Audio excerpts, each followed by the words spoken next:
Good afternoon. Good afternoon, Mr. President. Well, this program that was, we have many suggestions from Professor Richard, Robert.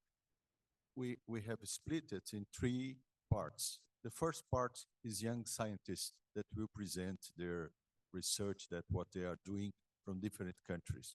The second part will be the women in science. We will have a few very outstanding leaders, Brazilian leaders that are going making the difference in the science. And the third part will be the global health and economy, where we have different also speakers. Then we have, I think, a very strong program. And I really, we really ask to the speakers to try to follow the time. Otherwise, we will have to make it more long, and then to really please try to use the time, and then we have time for discussion. Well, the first part will start now.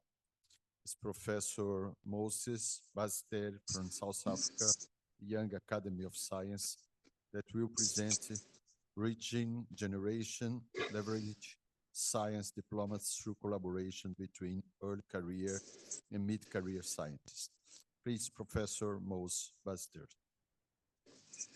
Thank you very much for this opportunity. It is a great privilege to be invited to speak at this event of young scientists and future of science in the G20. Today, I would like to discuss a topic close to my heart, science diplomacy, under the theme Bridging the Generation, Leveraging Science Diplomacy through Collaboration between Early Career and Mid-Career Scientists. It is crucial for early career and mid-career scientists to collaborate, also to address global challenges and pave the way for cooperation and also innovation. Science diplomacy involves using scientific collaboration among nations to address common problems and build a constructive international partnership. It encompasses three main dimensions. Number one, I will call it science in diplomacy.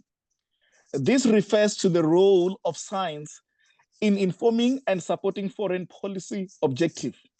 And scientific expertise and knowledge can provide critical insights for diplomatic decision making and helping to address issues such as climate change, global health, and security.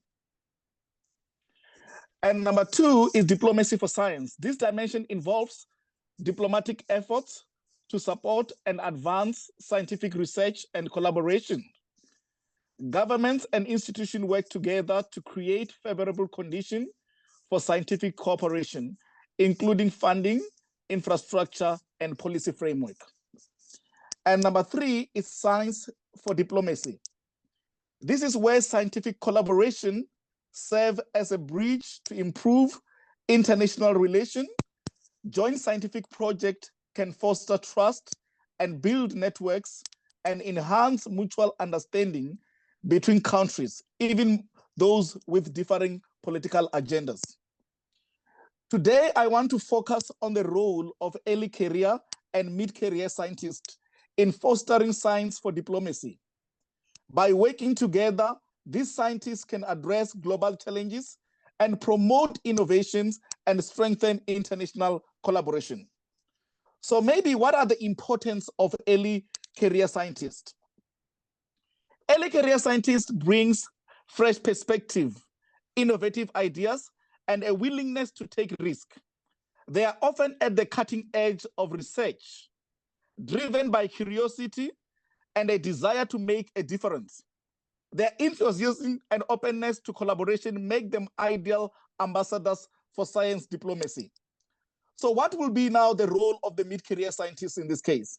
The mid-career scientist, on the other hand, possesses a wealth of experience, deeper network, a nuanced understanding of scientific and diplomatic landscape.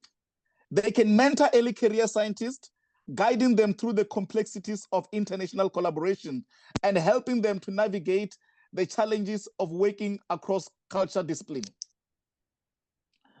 So to leverage the strength of both early career and mid-career scientists, we must create a collaborative environment that encourages mutual respect, continuous learning, and open communication.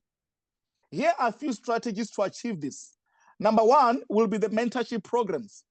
It is important to establish structured mentorship programs where mid-career scientists can guide early career researchers. This not only helps in knowledge transfer, but also in building professional relationships that transcend across the borders. Number two, you can have a joint research initiatives that encourage joint research projects that pair early career scientists with more experienced researchers. Such collaboration can address complex global issues that requires multidisciplinary approach.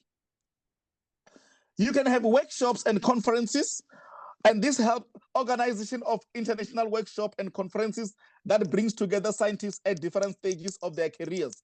These events provide platform for sharing knowledge, networking, and fostering collaboration. Number four could be exchange programs. Develop exchange programs that allow early career scientists to work in different countries. These experiences can broaden their perspective, enhance their cultural competency, and build a global network of scientific peers. Leveraging technology, utilizing digital tools to facilitate collaboration across geographical boundaries. Online platform, virtual conference, and collaborative software can make it easier for scientists to work together regardless of their locations. I would like to share some of the examples of successful collaboration led by the South African Young Academy of Science. A prime example of science diplomacy in action was the global response to COVID-19 pandemic, where early career and mid-career scientists played vital roles. During the pandemic, researchers from around the world collaborated across borders to share data, develop vaccine, and formulate public health strategies. Our science members were part of the Science Advisory Group on Emergence, which is normally known as SAGE, providing advisory based on the best available evidence and data, guiding the government on the way forward during the COVID-19. At SASUF University Forum in May 2024, the South African Young Academy of Science and the Young Academy of Sweden co-organized a panel discussion on science diplomacy, fostering global North and South collaboration in a polarized world. This discussion aimed to enhance collaboration between South Africa and Sweden by empowering emerging academic leaders with skills vital for addressing global challenges and fostering academic leadership. The key outcomes included a call to address visibility and involvement of mid-career researchers within the SASUF.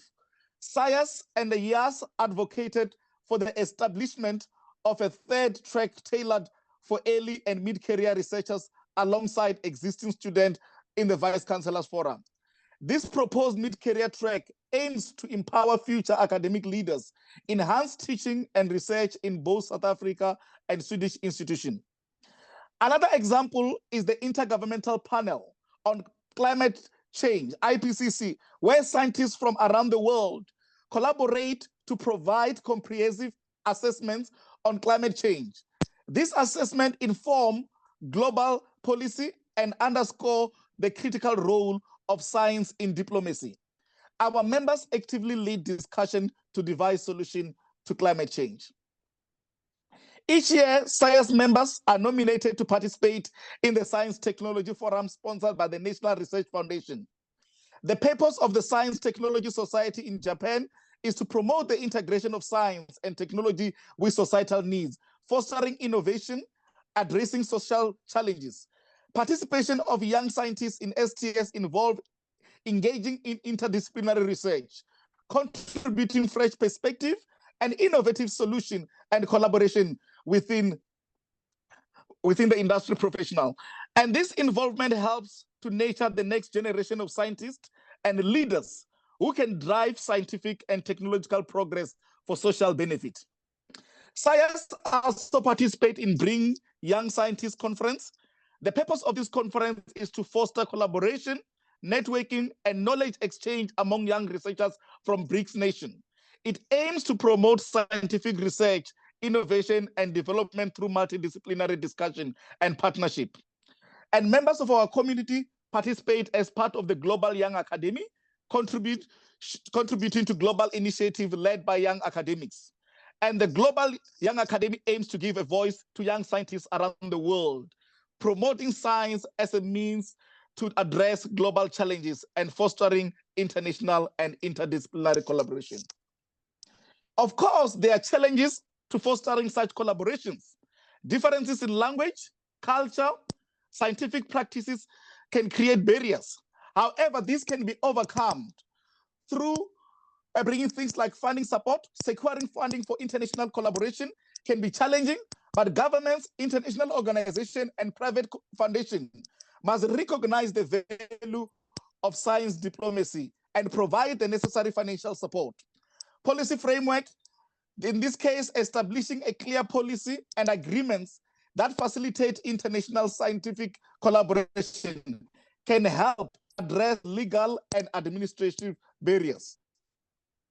In conclusion, science diplomacy is a powerful tool that can drive innovation, address global challenges, and foster international cooperation. By leveraging the strength of both early career and mid-career scientists, we can create a dynamic and inclusive scientific community that transcends borders and cultures. Let us commit to nurturing this collaboration, investing in our young scientists, and building a future where science and diplomacy work hand in hand for the betterment of humanity. For this, I thank you. Thank you very much, Professor Mose. I apologize, I didn't introduce you in the beginning. It was my fault. Professor Moses is Associate Professor in Chemical Engineering at the University of Cape Town. He holds a doctoral degree in Chemical Engineering. Currently, he serves as co-chair of South Africa Young Academy of Science, contributing to the advancement of science and technology in South Africa. Professor Basitere's research focus in environmental sustainability, specifically in water and wastewater management, as well as engineering education. And it's very important to emphasize that next year, the G20 will be in South Africa. Then I hope that this program that we are doing this year, perhaps we can next year be involved with the young leaders in the process, in the program in South Africa. Thank you very much for your contribution, Professor. Thank you. Okay, we